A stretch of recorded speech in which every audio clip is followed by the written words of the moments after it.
radioativo. Digamos que, passada 1 hora, o átomo tem uma probabilidade de 50% de emitir radiação. Se um contador Geiger detectar radiação, ou seja, o átomo emitiu uma partícula, então o frasco é quebrado, liberando o veneno que mata o gato. Se o átomo permanece no estado inicial, o gato se manterá vivo. Schrödinger diz que ao longo daquela 1 hora há uma superposição de 2 estados para o gato. Um em que ele está vivo e outro em que ele está morto. Surreal? É assim mesmo para a mecânica quântica. Tudo isso advém do fato de o átomo ser um objeto quântico, portanto, sujeito às leis probabilísticas da mecânica quântica.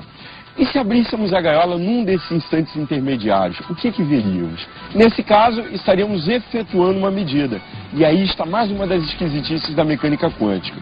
Toda vez que medimos algo, estamos interferindo com o sistema observado.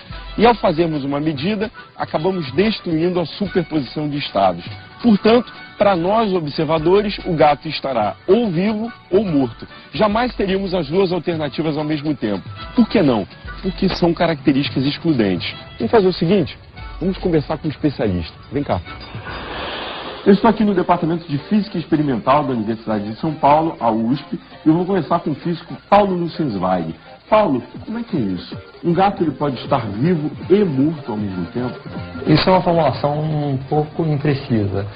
Se você abrir a caixa para ver o estado do gato, você sempre vai encontrar o gato ou vivo ou morto, nunca ao mesmo tempo vivo e morto. Mas dependendo da experiência que você faça, você pode tentar observar consequências que dependem dele estar vivo ou dele estar morto, e nessas consequências você vai observar um efeito de interferência que é como se ele estivesse ao mesmo tempo vivo e morto. Como é que seria isso? Faz uma analogia com alguma coisa do dia a dia. Antes de chegar no dia a dia, isso é como você perguntar se uma partícula pode estar ao mesmo tempo em 2 posições diferentes. Digamos que eu tenha um elétron e eu queira transmitir o elétron de uma posição a outra, eu dou 2 alternativas. Ou ele passa pelo lado direito, ou ele passa pelo lado esquerdo. Se eu tentar observar esse elétron, que é uma partícula indivisível, eu sempre vou enxergar, quando eu tentar observar por que caminho ele passou, que ele passou ou pela direita ou pela esquerda. Mas se eu não tiver como saber por que caminho ele passou, e eu observar a chegada do elétron num determinado anteparo, eu posso observar um efeito que indica que é como se ele tivesse passado pela direita e pela esquerda ao mesmo tempo. Um efeito de interferência, que é como a gente observa com, por exemplo, ondas na superfície da água. Se jogar uma pedra num lago, eu observo a superfície deformada com levantamentos e ondas concêntricas se afastando da pedra. Se eu jogar uma segunda pedra, eu vou ver que quando as 2 ondas se encontram, eu tenho situações em que as ondas se reforçam e eu tenho uma elevação maior da superfície da água, ou situações em que elas se cancelam e eu não tenho nenhuma elevação na superfície da água. Quer dizer, o elétron, que é a partícula, na mecânica quântica ele acaba se comportando como onda. Ele pode se comportar como se fosse uma onda. Agora tira uma dúvida pra gente. Quando eu abro a caixa do gato, eu o vejo ou vivo ou morto. Isso já faz mudar o sistema, não é? Explica melhor pra gente. Se eu fizer várias vezes a experiência, eventualmente trocando o gato, porque se ele morreu eu vou ter que pegar outro, né?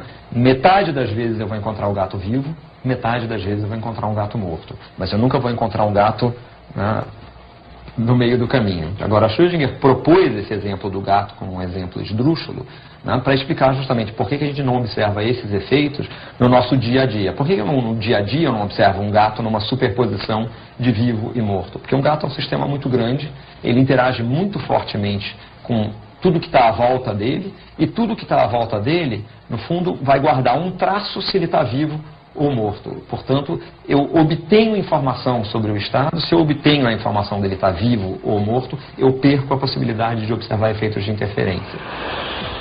A experiência do gato deu origem a um outro conceito ainda mais bizarro, o emaranhamento ou entrelaçamento quântico. Segundo esta teoria, 2 ou mais objetos podem estar tão ligados que um não pode ser descrito sem que a sua contraparte seja mencionada, mesmo que estejam espacialmente separados. É como se estivessem unidos por uma espécie de comunicação telepática.